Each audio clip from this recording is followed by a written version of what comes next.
Bhagavan Das was born Michael Riggs in Laguna Beach, California in 1945. He grew up in suburban America during the Eisenhower era to parents who were church-going Episcopalians.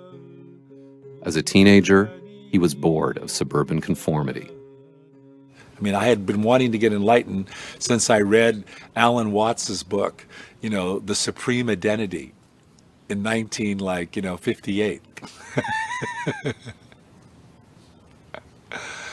I didn't understand a word I read, but I understood that there was something other than what I was now experiencing. Sitting in the Jolly Roger restaurant, drinking coffee and smoking a cigarette. There was something else, and I wanted it. One day, he saw a Life magazine photograph of Allen Ginsberg standing in the Ganges River. He just knew he had to get into that river. In 1963, at the age of 18, he traveled to India on a spiritual journey that was to last almost 7 years. In India, Riggs hungered for spiritual enlightenment. He studied with the Beatles' famous guru, Maharishi Mahesh Yogi.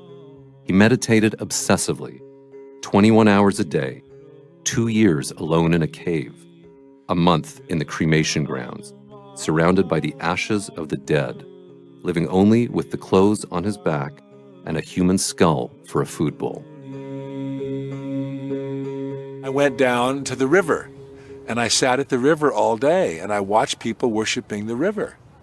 And I thought, this is what Hindus do. They worship dogs, cats, the river, people, each other, money, everything. They worship everything.